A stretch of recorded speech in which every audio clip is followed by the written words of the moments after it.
On the night of July 1st, 2025, an astronomer named Edward was sitting at a computer screen in Rio Hurtado, Chile. The astronomer had a cup of coffee. The dome of the telescope was open to the cold Chilean night. On the screen, alerts would just pop up periodically, dot moving here, a streak there, but on this night, one of those dots was different. Most of these were known asteroids. They were already cataloged and tracked. That means there was nothing to worry about, and Edward's job was relatively simple because he would check each one and then he would verify it against the database. Then he would mark it as identified and simply move on to the next. Night after night, he would scan huge swaths of sky looking for anything abnormal against the stars. He did this with the Atlas telescope, otherwise known as the Asteroid Terrestrial Impact Last Alert System. When he looked at the screen again, a strange alert had popped up. There was a moving object designated initially as just a random string of characters the system assigned, but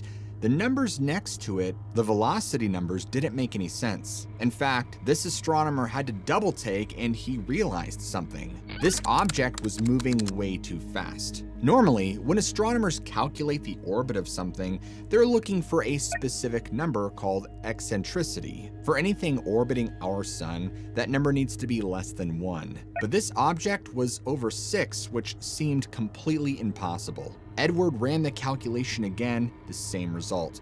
Checked the observations, made sure there wasn't any errors in the data, but the number stayed the same. The only explanation is that this object was not orbiting our sun, that it had come from another star system entirely. Edward sat back in his chair and just stared at the screen, and quickly, he began running the orbit backwards to try and trace where this had come from. The computer showed the object's path extending back way beyond Neptune, out into interstellar space. This thing had come from another star. There were 2 others, but there was just something strange about this one. The object was moving at 58 kilometers per second relative to our sun. That's roughly 130,000 miles per hour, which, mind you, is the fastest solar system visitor ever recorded. It was clear that this was something extraordinary. If it was moving so fast, how long had it been traveling? Edward's calculations suggested millions of years, maybe even billions. Now, the speed at which it's going is so fast, so let me put that into perspective.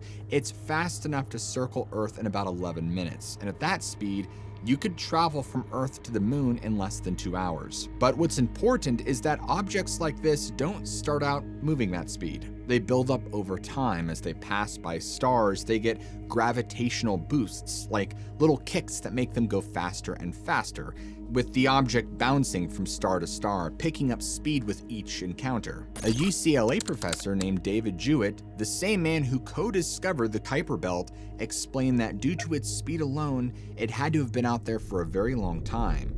With what little evidence they had about this object, they realized this wasn't just another star. They were looking at something ancient. But the question was just exactly how ancient. On July 11th, a young astronomer named Matthew Hopkins stood at the podium at the UK National Astronomy meeting. He had an answer that was about to stun everybody. The room was packed with fellow astronomers who were all very eager to know more about this bizarre cosmic visitor, and he was about to present his team's analysis of this visitor, which now officially had a name: 3I Atlas, the third interstellar object. Hopkins clicked to his first slide, which showed the trajectory of the 3I Atlas through our solar system. Nothing about this was strange because it just showed an arc that would bring it close to the sun and then fling it back out to space. Then came the next one though, and this one showed the object's path not through our solar system, but through the entire galaxy. And now, things are getting interesting. As it turns out, Hopkins and his entire team didn't trace the object's path backwards.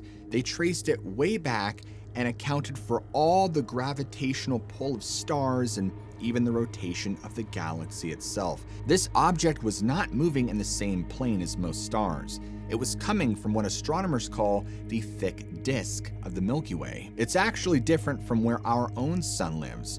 We're in the thin disk, where most of the younger stars are all rotating around the galaxy in a relatively flat plane, but This one, the thick disk, is much older. It's said to be populated by ancient stars that formed when the galaxy was young. Hopkins clicked to the next slide and presented a number to his audience that was sure to change everything: 10 billion years. The room was stunned, with Hopkins going on to explain that based on the object's trajectory, velocity, and its apparent origin in the thick disk, they estimated it to be about 10 billion years old, maybe older than that, which would make this object possibly the oldest comet ever observed in our entire history. But as you'll see throughout this episode, it continually gets more and more strange. People in the audience started raising their hands. I mean, how could they be sure? What did this mean? Hopkins explained that this object was essentially a time capsule, that it had formed around a star that probably doesn't even exist. And now, by pure chance, its path had intersected with ours. On July 21st, the Hubble Space Telescope turned toward 3I Atlas. David Jewett, who was leading the observation, knew this would not be an easy task. The object was moving incredibly fast across the sky.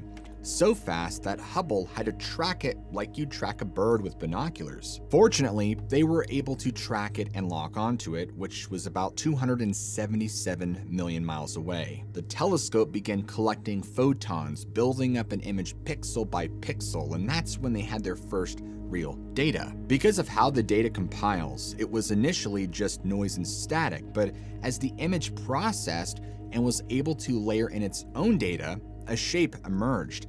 What they could see was a teardrop of dust, and in actuality, this was ancient dust, or particles that had been frozen in ice for a very long time. The ice was doing something called sublimating, which is turning from solid directly to gas, and as it did this, it released these particles that had been trapped since what we can only speculate was the literal dawn of time. When the team began analyzing the image, they could see that the dust cloud was huge and stretched out beyond the nucleus like a cosmic teardrop. By measuring the brightness and extent of this dust, they were able to estimate the size of the nucleus, or the actual body of the comet. It could be around 5 kilometers across.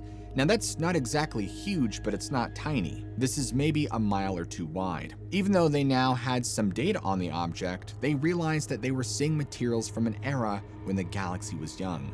They still didn't understand what it was, or what it was made of. On August 6th, a NASA scientist named Martin Cordiner led the observation using the James Webb Space Telescope, which is the most powerful infrared eye ever built. Now, the James Webb could do something that the Hubble couldn't do.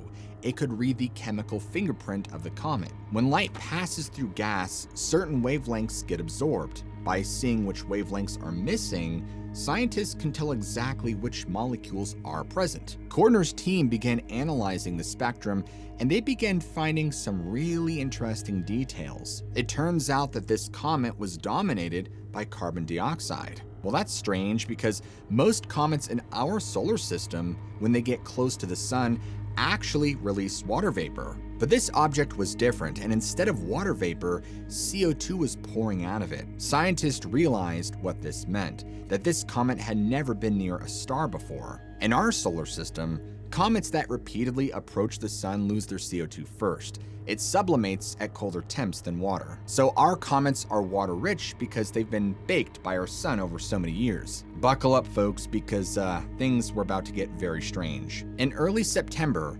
astronomers tracking this object started noticing something that didn't make sense. The comet was pouring out massive amounts of gas. I mean, they could clearly see it through their telescopes, but the object wasn't moving the way it should. When comets release gas, it's like a rocket engine. The gas shoots out one direction, the comet gets pushed in the other.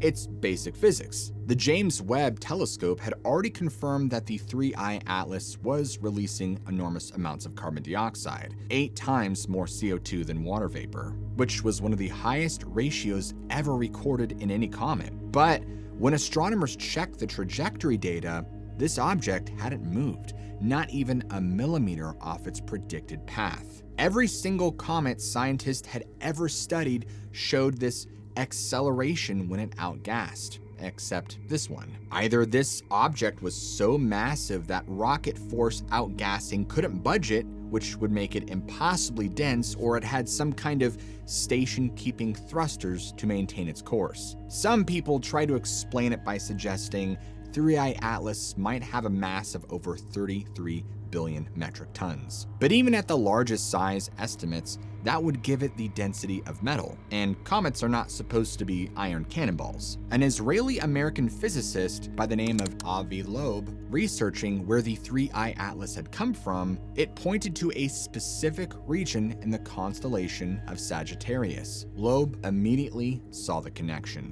On August 15th, 1977, at 10:16 p.m., astronomer Jerry Eman was reviewing data from the Big Ear radio telescope at Ohio State University when he saw something that made him grab his red pen. On the printout in front of him was a sequence of numbers and letters: 6EQUJ5. To most people, it would look like gibberish, but he knew exactly what it meant. This was a signal 30 times stronger than the background noise of space, a signal that had never been seen. He circled it and wrote a single word in the margin: wow. For 72 seconds, something had transmitted a powerful radio signal at 1420 megahertz. That's the same frequency that hydrogen atoms emit naturally, and it's so fundamental to the universe that scientists had long theorized any intelligent civilization would monitor it like a universal emergency channel of some kind. But then it stopped.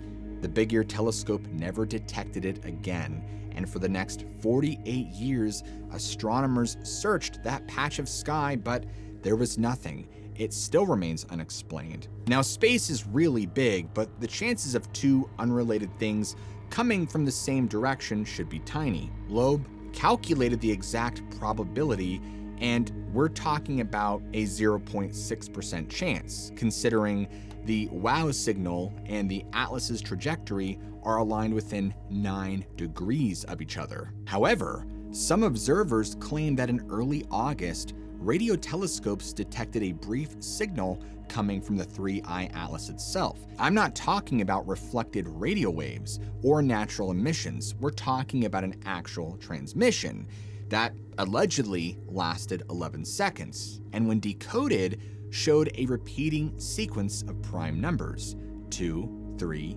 5, 7, 11, 13, 17. Prime numbers don't occur naturally in space. I mean, they're mathematical. They require intelligence to generate. In fact, Carl Sagan famously suggested that if we ever received a signal from aliens, it might be prime numbers, a universal way to say that this is intentional. Of course, NASA has not confirmed this detection, and in fact, they've been remarkably quiet about any radio observations of the 3I Atlas. But multiple amateur radio astronomers claim that they have detected these unusual signals in the object's vicinity. Christina Gomez, who covers space anomalies, reported that some observers were seeing structured sound coming from the object, or patterns that repeated every 22 minutes. Avi Loeb suspects that it's possible that whatever this is, it's not a comet, but is artificial, and he has tasked his entire research team at the Galileo Project,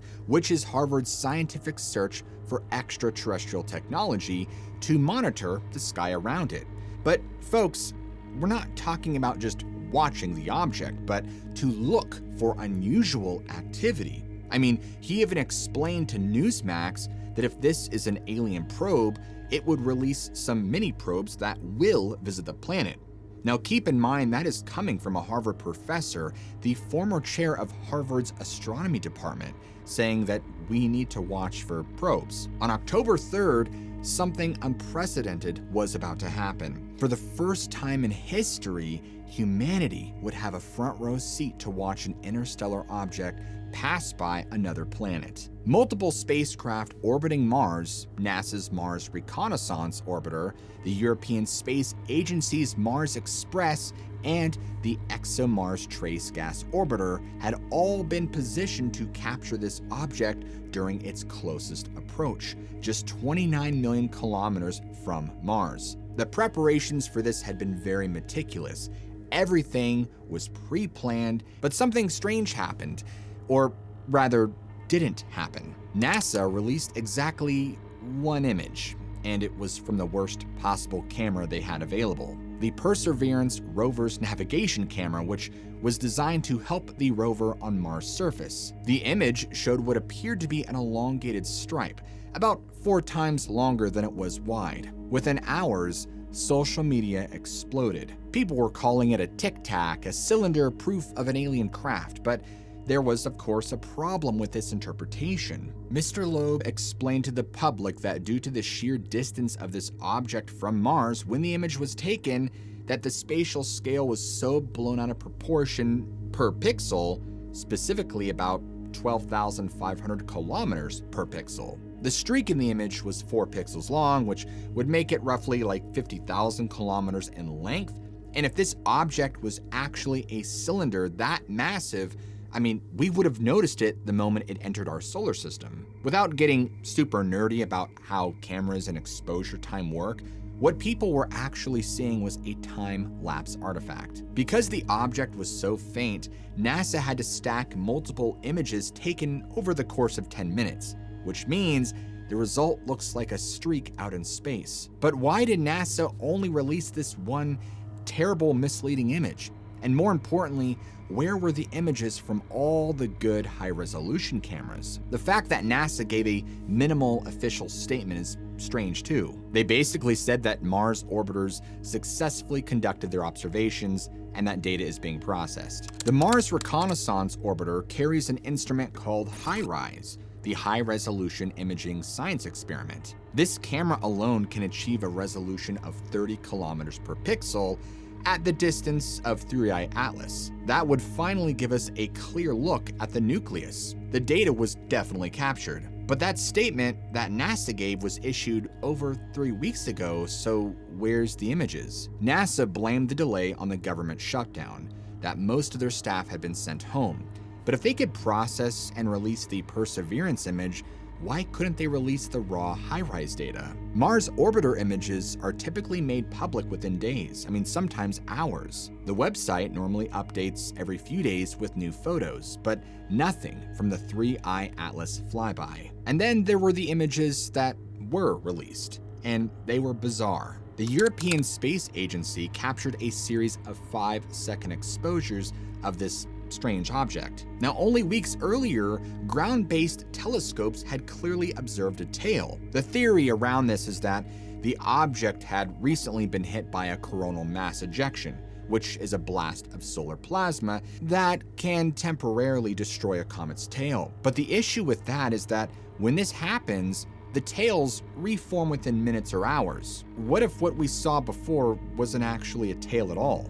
Around the beginning of September, an amateur astronomer named Michael Yeager was photographing the sky over Namibia when he captured something strange about the object. 3I Atlas was glowing green. It was a vivid, unmistakable green that lit up the images. Immediately, he shared the photos with his colleague, Gerald Raymond, and within hours, other amateur astronomers around the world were confirming the same thing, that the comet was green. But only weeks before, the Very Large Telescope in Chile had determined that it was carbon chain depleted, which means it has almost no dicarbon, the molecule that makes comets glow green when hit by sunlight. This object is one of the most carbon-depleted comets ever recorded. Stephen Burns, who is an amateur astronomer, analyzed images from NASA's Perseverance rover, and he posted a time-lapse animation online. Other astronomers immediately started picking it apart frame by frame. Then people could see things that nobody had noticed before,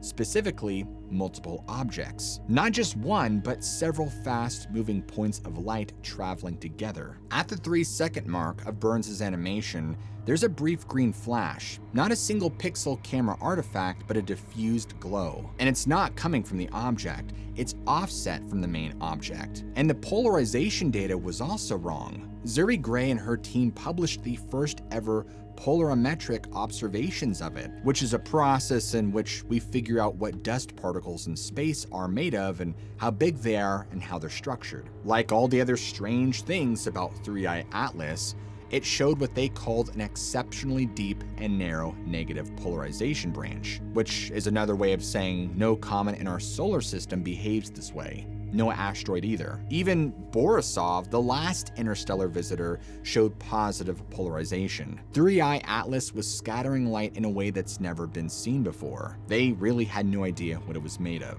Come October 30th of this year, something's going to happen that has astronomers genuinely worried. For approximately 3 weeks, we're going to lose sight of it completely. As 3I Atlas swings around the sun at perihelion, its closest approach, it's going to pass from behind the sun from Earth's perspective. Every ground-based telescope on our planet will be blind. The sun's glare will completely wash out any possibility of observation. Normally, this wouldn't be a huge concern because comets pass behind the sun all the time. We lose sight of them, they come back out the other side, and we continue tracking them. But 3I Atlas is not a normal comet. And what happens to comets at perihelion isn't always predictable. Look at Comet Ison in 2013. It was supposed to be the comet of the century. Astronomers watched it approach the sun, getting brighter and brighter, and then it went behind at perihelion, when it should have emerged on the other side. There was nothing. The sun had destroyed it. Or Comet Lovejoy in 2011. It flew so close to the sun, within 140,000 kilometers of the surface, scientists were certain it would be vaporized, but it survived and came out the other side fundamentally changed. Its tail had been ripped off and reformed, and its nucleus had been fragmented. It was barely recognizable as the same. The point is that perihelion is violent, the radiation pressure is crushing, and the temperature swings are very extreme. The gravitational forces can literally tear objects apart. And 3I Atlas is going to experience all of this while we can't watch. But some scientists think it might not just survive it, it might activate it. If this is artificial, and that's still a big if, then perihelion might be exactly what it's been waiting for. This is where things obviously get very uncomfortable for a lot of people. In this scenario, an object approaching the sun, disappearing from view, potentially transforming or activating while hidden, it sounds like Project Bluebeam. Project Bluebeam is a conspiracy that claims NASA and the UN are planning to fake an alien invasion or some sort of religious event like the Second Coming of Christ or something to that degree, using advanced holographic technology. A ton of people dismiss it, including modern science, but the timing alone is making people second guess. I mean, it's really making a lot of us anxious. You have this strange object with all of these anomalous properties and, growing media attention about a possible artificial origin, and a period where we lose sight of it completely, and when it reemerges in December, I mean, who knows what we'll see? Supposedly,